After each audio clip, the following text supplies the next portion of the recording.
Before we start today's stories, a quick thanks to today's sponsor, ZocDoc. The horror in a lot of the stories I read start with a small creeping sense of unease. Well, sometimes the real creeping dread comes from something we ignore, our health. Like a nagging ache, a weird symptom, or just the stress of keeping up with everything. I recently found myself putting off a doctor's visit with the usual excuse that maybe it'll go away and I'll wait till tomorrow to call. That's where ZocDoc swooped in and made things simple. It's a free website where you can search and compare in-network doctors, filter by specialty, check actual appointment openings and book instantly, often within 24 to 72 hours. You can look at verified patient reviews, read doctor profiles, and pick someone who feels like the right fit for you. No long phone calls or guessing games. For me, I was able to pick a doctor who literally had availability the next day and whose reviews mentioned patients feeling heard. That was important because when you walk into an appointment, you want someone who gets you, not someone you can't connect with. So if you've been putting off seeing a doctor, feeling unsure of where to start, or just want someone you feel good about walking into their office or video call, go check out ZocDoc. Calm/em a nightmare and find a doctor that fits you. This happened to me on Thanksgiving Day 2 years ago. The reason I remember it was Thanksgiving Day was because I was sick with a respiratory virus that was going around at the time. On Thanksgiving, I was past the fever and contagious part. I just had body chills and could not go 5 seconds without coughing, and I could barely speak. At the time, I had promised a friend/C Corker, who would be out of town for the holidays, that I would watch her cat, as her cat is older and needs medicine every day. I agreed since she lives a short walk away from where we work. I agreed before I got sick, but I couldn't go back on my promise. I was also talking to a friend about how both of us wanted to go play tennis and bowling at some point since we both played in high school. I had kept my tennis rackets and bowling ball at my father's place since the dorm I lived in was extremely small. I live in a big city to go to college and therefore did not have a car, as I used public transportation to get around. Because I was sick during Thanksgiving, I was unable to get back to my father's place for Thanksgiving. But I was extremely determined to get my tennis rackets and bowling balls, since I only go back to my father's place a couple times a year. So if I didn't get my things on Thanksgiving, it would be another few months before we could play. And so, I was stubborn and dead set on getting my things. I had made a plan in my head. I would walk to the light rail and get off on a station closer to where my father lives. Then ask my brother to come and bring me the stuff that I wanted. On the way home, I would get off the light rail and take the bus to my friend's place to check in on her cat and make sure she was taking her medicine. The transit system where I live is still very irregular. As I was waiting for the bus to come and take me to my friend's place on Apple Maps, my phone would keep saying that the bus was 1 minute away just for it to not show up. And then I'd refresh it, and it would say the next bus comes in 15 minutes. I would have just walked to her place, and she lives not too far from the light rail station. But for context, at the time I was a 19-year-old female about 53, and I was carrying a 13-lb bowling ball, a couple tennis rackets, and some Thanksgiving leftovers along with being sick. I had been waiting for over 30 minutes for the bus to come. And since it was about 9:00 p.m. on Thanksgiving, the bus stop was empty and I was the only one there.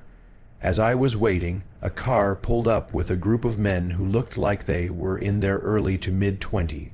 They were speaking another language and laughing. I assumed they were just friends dropping someone off at the station. After a few minutes, one of the men got out and the car drove off. The station was pretty big and I stood a little away from the actual bus stop since I was coughing a lot and didn't want to be near anyone. Despite that, the man walked over and sat on the bench directly next to me. I didn't think much of it at first. I just stared at my phone, watching the bus arrival time constantly change, and kept leaning out to look down the street for the bus headlights. A couple minutes passed, and then I suddenly felt something on my shoulder.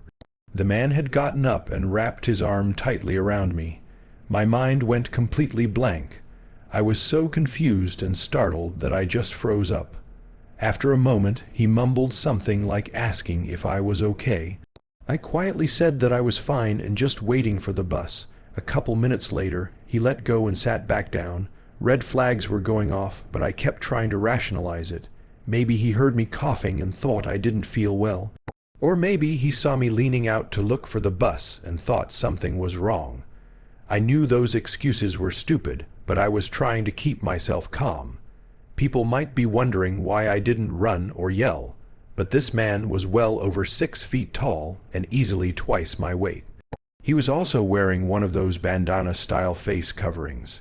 It was odd, but this was near the end of CO, so some people still wore them, and we were completely alone at the bus stop.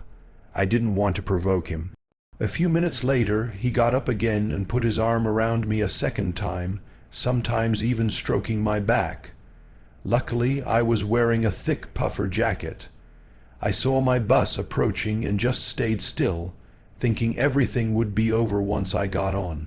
When the bus got close, I slipped out of his grip and quietly said something like, "My bus is here." He said something in response that made it clear he planned to follow me onto the bus. I know I should have told the driver, but I could barely talk without coughing, and nothing like this has ever happened to me before, so I was panicking. When I got on the bus, I stood up on purpose. Because of his size, I knew he'd have to sit, and if I sat first, he would sit next to me. Once he wasn't looming over me, I messaged a friend and tried to figure out what to do. I considered calling the police, but knew he would hear me, and I didn't know if he had a weapon. While I was stuck under his grip earlier, I was already planning what to do if he followed me. I knew I couldn't go to my friend's place. I also couldn't shake the thought that the group of men who dropped him off might be involved in something with him. The stop before my friend's place was the stop for work. I worked at a restaurant inside a large outdoor shopping center. It was around 9:30 p.m. Even though all the stores closed at 9:00, I knew the entire center had security and cameras everywhere.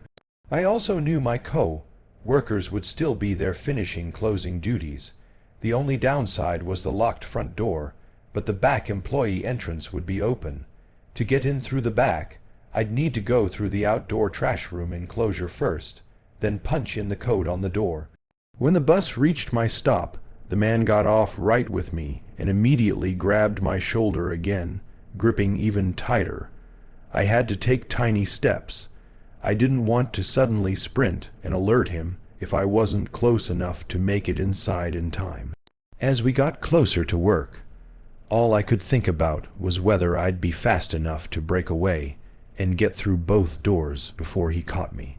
Thankfully, when he approached the back entrance, the door to the trash enclosure was propped open, and one of the chefs and a co-worker were standing there talking with the back door held open.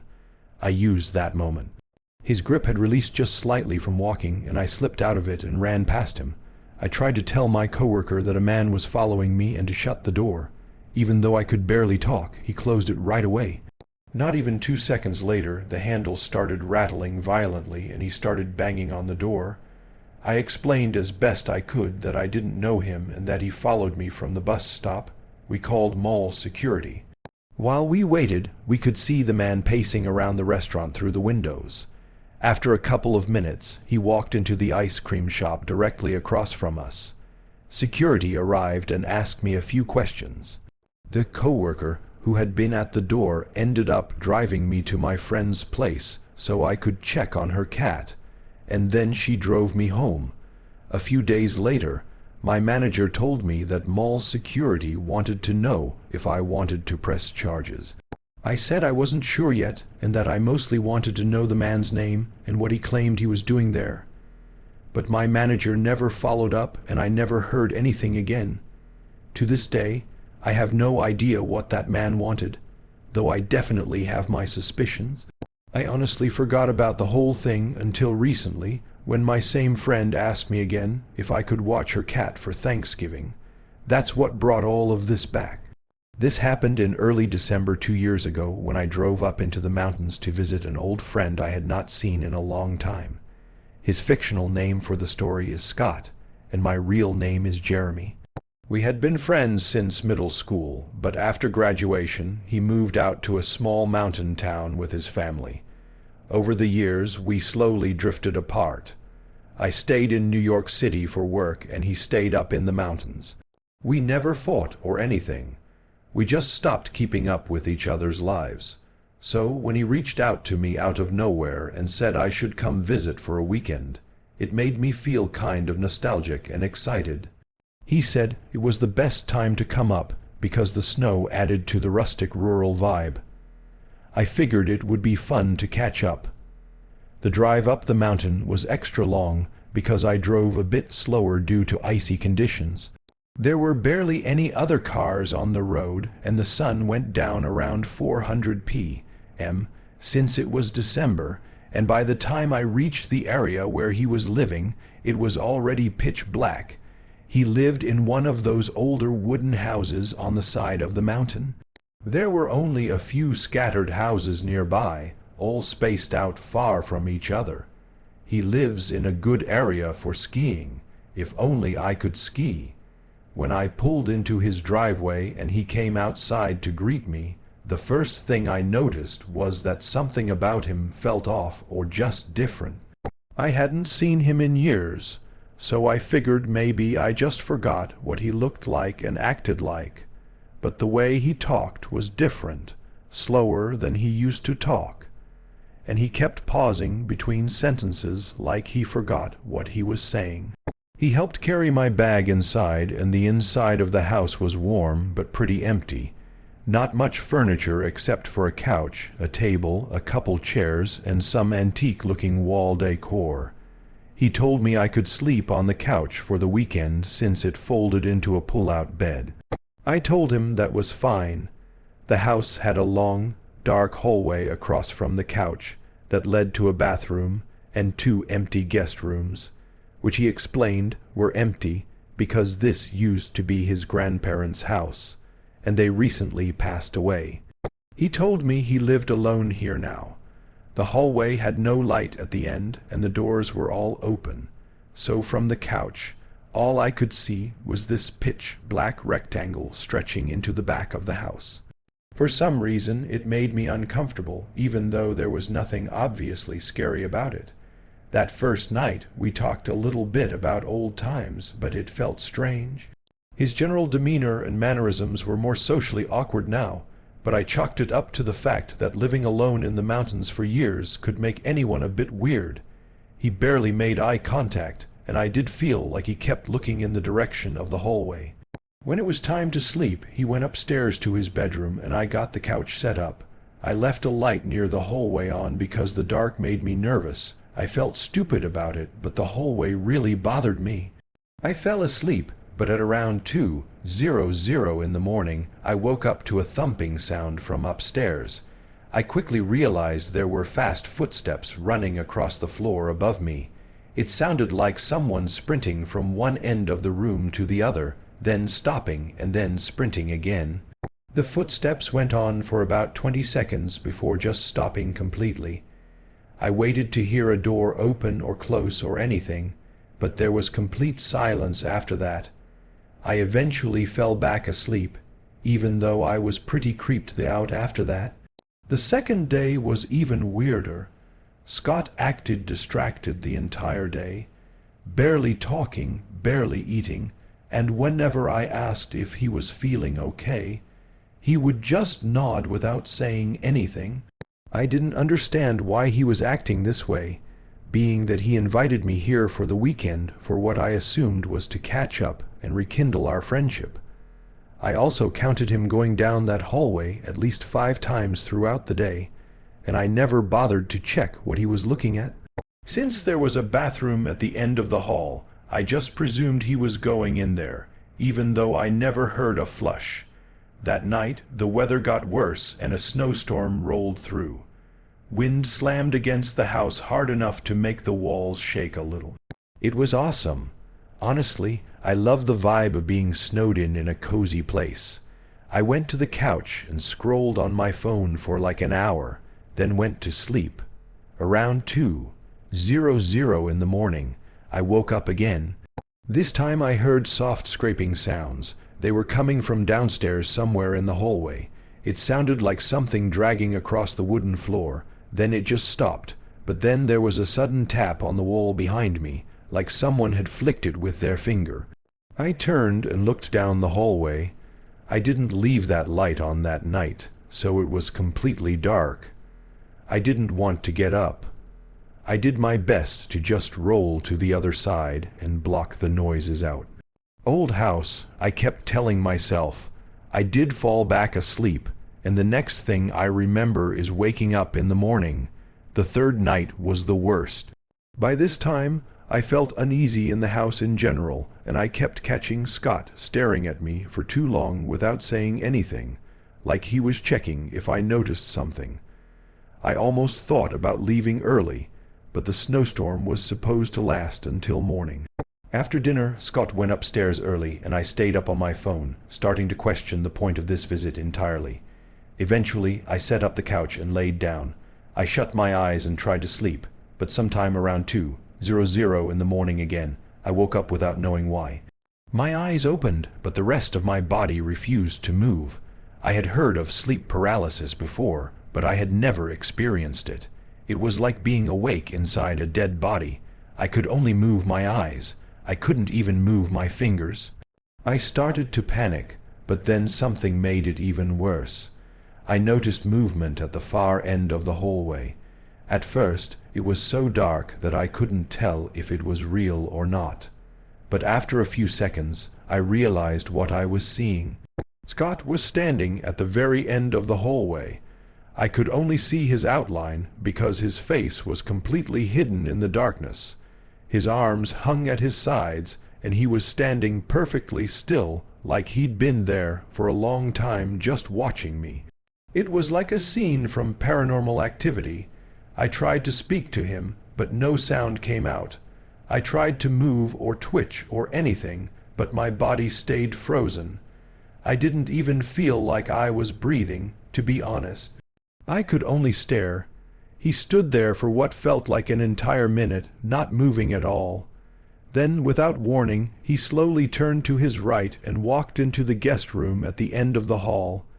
He disappeared into the darkness without a sound. My body slowly started to regain control. First my fingers, then my arms, then my ability to sit up. Once I fully snapped out of it, I sat up shaking and sweating. I kept telling myself it might have just been a dream or a hallucination, since sleep paralysis can cause that. But something in my gut said it wasn't. I whispered his name to see if he would answer. Nothing. Against everything in me, I got up and forced myself to walk down the hallway toward the room he had gone into. When I stepped inside, the room looked empty, but in the far corner by the window, someone was standing. I could see the shape of a person facing the window looking outside. I couldn't tell if it was Scott. Either way, the sight was horrifying. I slowly backed out and then ran upstairs to his bedroom. I found Scott asleep in his bed, completely knocked out. I shook him awake, and he looked confused and irritated, like he had no idea why I was waking him up. When I tried to tell him what I saw, he refused to go downstairs. I begged him to believe me that someone else was in the house. He would not even look toward the stairs. He didn't say anything, but his expression changed in a way that scared me even more. He looked like he already knew what I had seen. I then asked him firmly, "Scott, who is that downstairs?" and he just looked at me and shrugged his shoulders. At that point, I decided I was done. I didn't care about the snow or the time. I ran downstairs and grabbed my bag to pack my stuff. I kept glancing toward the hallway, half expecting to see that person standing there again. Genuinely, I just wanted to teleport out of that house immediately. When I got outside, the cold air almost relieved me. I brushed snow off my car and got inside as fast as possible. As I backed out of the driveway, I made the mistake of looking up at the house one last time. In that window of the room at the end of the hallway, I saw a silhouette. Surely that same person I saw standing in that room just before. That was the last thing I ever saw of Scott's house. After that weekend, he stopped responding to texts. I threatened to call in a wellness check when I got worried that he got murdered or something.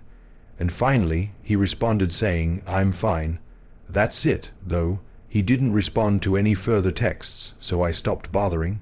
That was not the same Scott I knew from school. Whatever happened to him, and whoever that was in his house, it's not my problem.